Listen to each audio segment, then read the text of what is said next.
Emergency Tsunami is the latest mixtape from Canadian rapper, singer, producer Nav, and it's already his third project of the year following Good Intentions and Brown Boy 2 that dropped earlier this summer. Now, admittedly, I've never been a fan of Nav's music, but going into every project, like I do with most artists, I always give them the benefit of the doubt in hope that this new project will be different, will finally be something new. The answer to that question in this case is categorically no.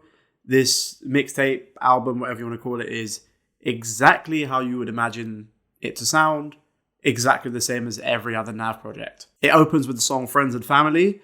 The first thing to say about the song is that the beat, provided by Wheezy, as are most, if not all of the beats on here, is amazing with those horns and those driving strings in the background. In my head, when I hear this beat, I automatically hear Wheezy bringing this kind of beat to someone like a Future or a Young Thug or even a Little Baby and them completely killing it. Unfortunately, we don't have an artist of that caliber on a beat like this that it deserves. Lyrically and delivery-wise, it's like everything you've heard from Nav before. It's completely just full of empty, meaningless hip-hop cliches. The lyrics genuinely sound like they've come straight out of a hip-hop lyric generator, and this is what they've managed to spit out. But the only thing that convinces me that this isn't the case is just how absurdly bad some of the lyrics are. Exhibit A, I'm getting paid to go on the mic and I feel like Mike Jackson when she let me beat it. And also, when I get geeked, fuck around, tell her I love her, but I really use her for sex. Like, if you're gonna make these kind of futuresque, toxic raps, at least be witty or funny or slick or something about it, because if not, you just sound like an awful human being. The next song on the album is dedicated to the producer himself, and it features fellow rapper Gunna as well. I do quite enjoy the kind of 16-bit strange beat that Wheezy provides and Gunna's return to his traditional Gunna type flow. With that Gunna type flow, Nav just chooses to employ that exact same flow without much variation for pretty much the entire duration of the song, and his customary ridiculous bar comes in the shape of catching your bitch is like catching the ops. I just pull out my dick and I shoot it right at her. Next song is Nasty. Again, it's so frustrating because like this beat and the beats that preceded it, all the beats are so consistently high quality. This song Nasty has some of the most ridiculous lyrics.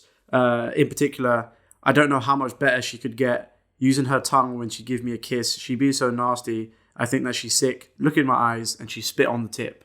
Like to me, a set of lyrics like that sounds like that guy you knew in your school who was so desperately trying to convince you that he wasn't a virgin. Nothing about these lyrics are funny or witty or clever or engaging in the slightest. The hook is particularly comatose on this song, even for a Nav song, and that's saying quite a lot. And I think there's a reason that these songs are so short. The project is 14, 13 songs, but it clocks in at just over half an hour. And I think it's genuinely because these songs cannot be stretched out anymore. Repercussions with Young Thug is up next on the tape, and this beat is genuinely amazing. In the hands of most of Nav's peers, this would be a very solid song. The bar that makes me want to pull up my eyes on this song is, I just put all of my diamonds on, I'm feeling petty, get my cake, I will always be there for my confetti. What are you on about? What are you on about? Hearing Young Thug towards the end of the song is such a welcome relief. I feel like I genuinely need someone to cut me a version of this song that is just Young Thug.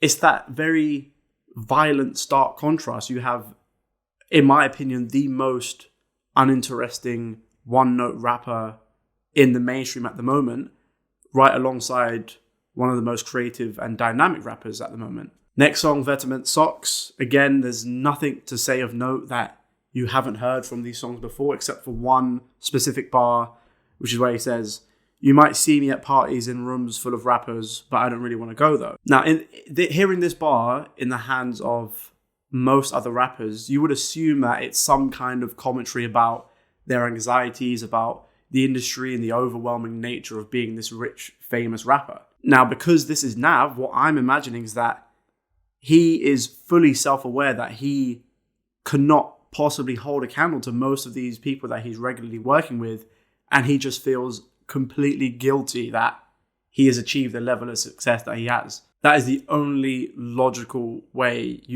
I can interpret this particular bar. Don't Need Friends with Lil Baby is next. It's got a very big, loud, expensive sounding beat. And again, it's a quality beat. If you're getting Wheezy beat, more than likely it's going to be fire. Lil Baby is having a massive 2020, and you can hear that confidence oozing in his verse, although it's not something that's going to particularly blow you away. Make It Right Back is one of the songs that has a more unorthodox, strange, otherworldly, kind of eerie type beat. It's the kind of instrumental that wouldn't really sound out of place on an Wheezy project. The customary terrible bar on this one is diving inside the ocean and my net looked like a lake. All of my pockets stuffed with lots of cheese that you can't grate. It's actually it's so hard to even talk about or review an album like this because it's devoid of any human characteristic. It's like going to a restaurant and eating a meal where every course is just bread without even butter. What are you meant to do? The next song is Trains. Well, the next song is Trains with Lil Keed. It's the same shit all over again. It's exactly what all the preceding tracks have sounded like. Fucking hoes, blow out her back on a perk, eat me up, she treat my dick like dessert.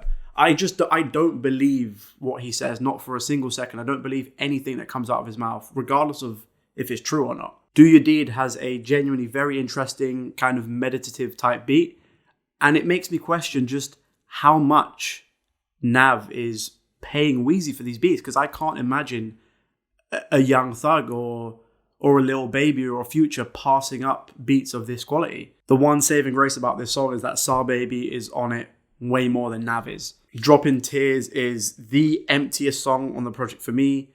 Even for someone like Nav, the flow and delivery is just completely flat out dead on the floor. At one point he says, like a track meet doing laps on the op block, don't beat my meat, I be fucking on a thoughts. Flooded out fully, no, this ain't a stopwatch. Who is he trying to impress? I don't understand. The next song, Modest, is again it's the same. It's all the same. You know exactly what it is. It's a fire beat from Wheezy, and Nav delivers nothing. It's the same for the last 3 tracks. There is almost nothing of note about any of this album apart from the beats. If Wheezy hadn't produced this, it would be unlistenable. This is the least surprising project I've heard all year. It's exactly what I expected. The last 2 projects were just as bad. I still to this day have not heard a solo Nav song that I have remotely enjoyed. And I don't understand how so much money keeps being poured into these projects. He must be paying someone, or he's got dirt on someone big. Those are my thoughts on the album. Let me know in the comments down below what you think. Make sure to like, subscribe, and dong the bell. And I shall see you next time.